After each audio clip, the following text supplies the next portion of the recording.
अब फिर याद रहे ये कुर्बानी का मौका है, इसमें बहुत सारे लोग बड़ा इस तरह से उलूल जुलूल सवाल करते हैं और कहते हैं मैं कभी कुर्बानी नहीं कराया हूं, इस बार पहली बार करा रहा हूं, तो हुजूर अलैहिस्सलाम के नाम पर करा दूं।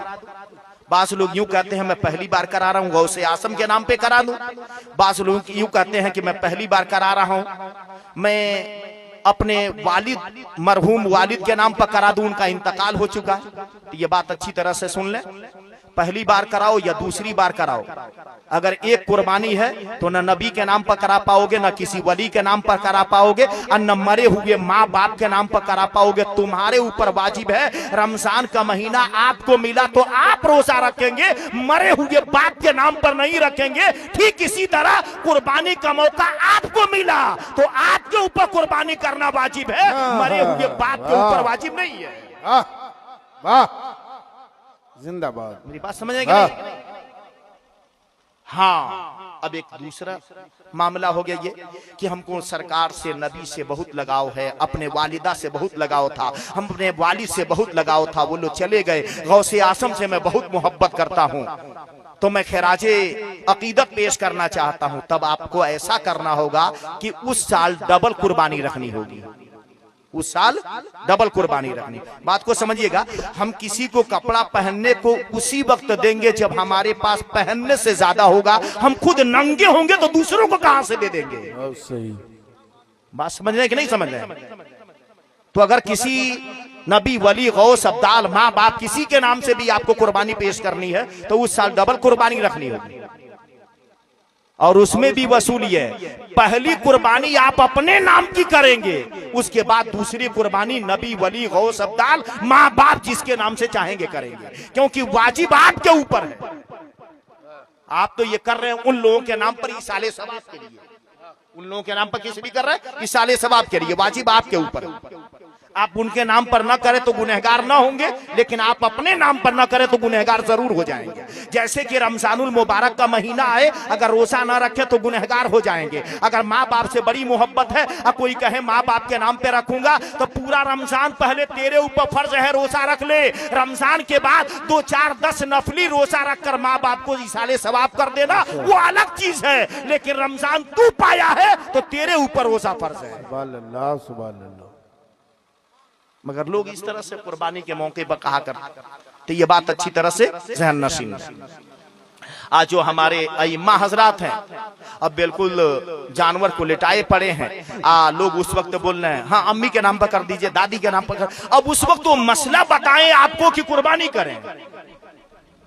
बात को समझ रहे कि नहीं? मगर ये बात अच्छी तरह से जान लें, ज़हन नशीन कर। बताया जाता है, आला हजरत के बारे में बताया गया कि आला हजरत अलैहि रहमा हर साल डबल कुर्बानी करते। पहली कुर्बानी अपने नाम से, दूसरी कुर्बानी मुस्तफा के नाम से। समझ गए ना? तो आप भी डबल कुर्बानी करें, बिल्कुल जायज, मगर ये वसूल याद रखें अच्छी तरह से। हाँ, मैं ये जो पेश कर रहा था, बता रहा था अब ये कि जो इस्लाम का आखिरी महीना वो कुर्बानी, जो अव्वल महीना वो कुर्बानी। अब अरकान इस्लाम पे गौर करें। नमाज उस वक्त तक बंदा अदा नहीं करेगा जब तक कि 24 घंटा में वो 2 घंटा कुर्बानी ना दे। बताइए कर पाएगा नमाज अदा? तो पता ये चला कि नमाज अदा कर रहा है उसमें भी कुर्बानी है, और ज़कात तो उसमें भी कुर्बानी। मगर ये कि नमाज क्या है? बदनी कुर्बानी है, और ज़कात क्या है? माली कुर्बानी है, दौलत की कुर्बानी। तो अरकान इस्लाम में बताया गया अपने आप को भी कुर्बान करो, अपनी दौलत को भी कुर्बान करो। बताइए बताया गया कि नहीं बताया गया? अब इसके आगे जब बढ़ेंगे अरकान इस्लाम में तो क्या है? तो मुसलमानों वहां पर यह दिया गया रमजानुल मुबारक के रोजे रखना। तो रोजे रखना क्या है? तो ये भी तो कुर्बानी है। बंदा अपने नफ्स से जिहाद करता है, अपनी ख्वाहिश को मार देता है, अपने आरज़ू को कुर्बान कर देता है, भूख प्यास की शिद्दत को बर्दाश्त करता है, तो ये भी कुर्बानी है। अब उसके आगे बढ़ेंगे तो है हज करना, वो भी कुर्बानी है। हज में दौलत की भी कुर्बानी है, जिस्म की भी कुर्बानी है। अब अरकान इस्लाम पे गौर करें। पहले नंबर पर अल्लाह रसूल पर ईमान लाना, दूसरे नंबर पर नमाज तो ये बदन की कुर्बानी है, वक्त की कुर्बानी है, तीसरे नंबर पर ज़कात तो ये दौलत की कुर्बानी है, चौथे नंबर पर रमज़ानुल मुबारक के रोजे रखना ये भी जिस्म की कुर्बानी है, पांचवीं नंबर पर हज करना तो इसमें दौलत की कुर्बानी है। जब इस पर गौर करेंगे अरकान इस्लाम पर तो नतीजा ये निकल कर आएगा, ईमान लाने के बाद दो बार कुर्बानी है, 2 मरतबा जिस्म की कुर्बानी है और 2 मरतबा दौलत की कुर्बानी है। 2 मरतबा जिस्म की कुर्बानी कहां है? तो नमाज कायम करना और रोजा रखना ये बदन की कुर्बानी है, और ज़कात देना और हज करना ये दौलत की कुर्बानी है। अब अरकान इस्लाम पे गौर करेंगे तो ये नतीजा निकल कर आएगा कि अरकान इस्लाम में बताया गया कि अरकान इस्लाम कुछ और नहीं है बल्कि क्या है? तो कुर्बानी पेश करो, कभी जिस्म की कुर्बानी कभी दौलत की कुर्बानी। यही मज़हब इस्लाम। बात को समझ रहे हैं कि नहीं? माशाअल्लाह। और हमारा जो महीना तो मुहर्रम की 10 तारीख भी कुर्बानी और जिलहिज्जा की आखिरी 10 तारीख भी कुर्बानी। पता ये चला कि इस्लामी महीना जो पहला है उसमें भी कुर्बानी तलब किया जा रहा है और आखिर में भी कुर्बानी तलब किया गया। अव्वल में भी कुर्बानी है, आखिर में भी कुर्बानी है, जैसे मैंने आप लोगों को बताया। और ये भी बात अच्छी तरह से जहन नशीन रहे मुसलमानों कि बंदा जब दुनिया से जाएगा तो उस वक्त आखिर में असली दौलत क्या है? तो ईमान।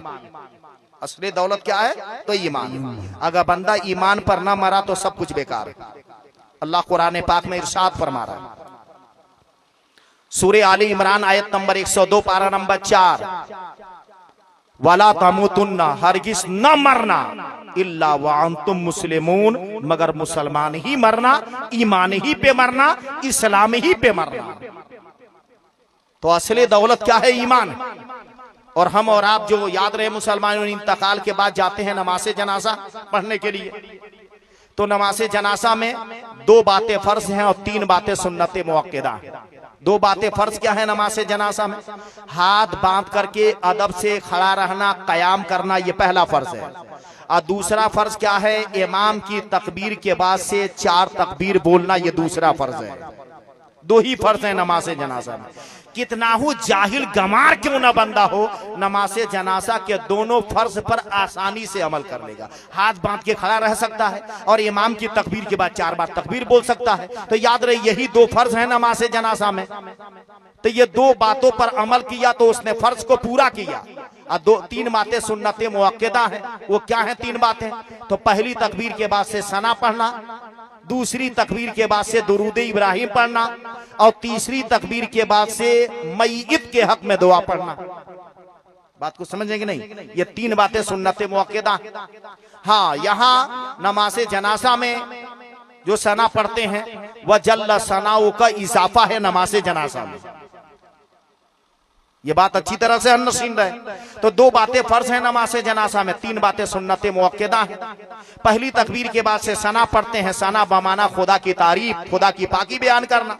दूसरी तकबीर के बाद से दुरूद इब्राहिम पढ़ते हैं, जो 5 वक्ता नमाजों में हम और आप पढ़ा करते हैं। तो दुरूद इब्राहिम क्या है? तो इब्राहिम अलैहिस्सलाम, उनके आलो औलाद की तारीफ व तौसीफ, और हुसूर अलैहिस्सलाम और उनके आलो औलाद की तारीफ व तौसीफ, यही दुरूद इब्राहिम है। तीसरी तकबीर के बाद से मय्यत के हक में दुआ पढ़ते हैं। वो दुआ क्या पढ़ते हैं? अल्लाहुम्मा गफिरली, इलाही मगफिरत फरमा दे, बख्शिश फरमा दे। हय्यना, हमारे हर जिंदा को, व मय्यतना, और हमारे हर मुर्दों को, व शाहिदना, और हमारे हर हाजिर को, व गायबना, और हमारे हर गायब को, व सगीरना, और हमारे हर छोटों को, व कबीरना, और हमारे हर बड़ों को, व ज़करीना, हमारे हर मर्द को, व उनसाना, हमारी हर औरत को। अल्लाहुम्मा मन अहयैतहु, ऐ अल्लाह हम में से जिसे भी तू जिंदा रखे, फअहयही अलल इस्लाम, तो उसको इस्लाम पर जिंदा रख। वमन तवफ़ैतहु मिन्ना, और हम में से जिसको भी मौत दे, फतवफ़हु अलल ईमान, तो उसको ईमान पे मौत दे। ये नमाज़े जनाजा की दुआ। ये बात अच्छी तरह से याद रहे। मगर याद रहे हमारे वहां क्या है? आए दिन हम जलसों में जाएंगे, जाकर खूब नारा लगाएंगे। बात को समझिएगा। लेकिन पूछ लिया जाए नमाज़े जनाजा पढ़ने का तरीका, नहीं बता पाएंगे।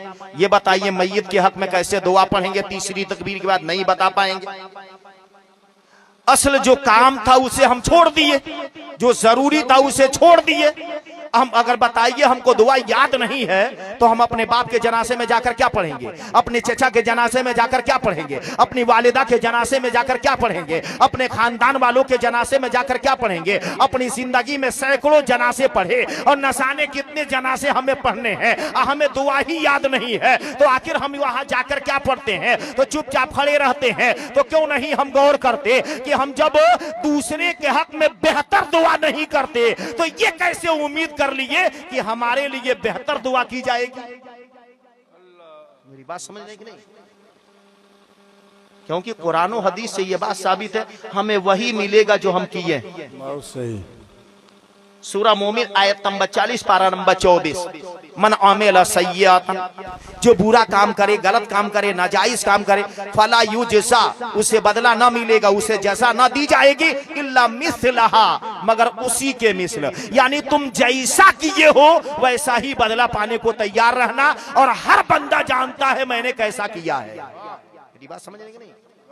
कुरान से क्या साबित है? तुम जैसा किए हो वैसा ही बदला पाने को तैयार रहना। और हर बंदे का दिल जानता है कि मैंने कैसा किया, बताने की जरूरत नहीं। हर बंदा अपनी हैसियत तो जानता ही है कि मेरी हैसियत क्या है और मैंने कैसा किया।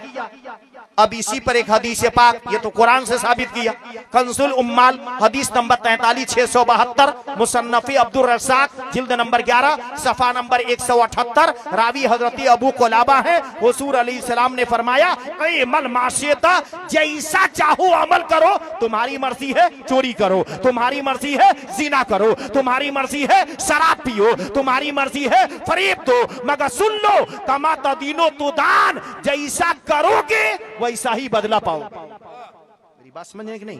कुरान हदीस से क्या साबित हुआ?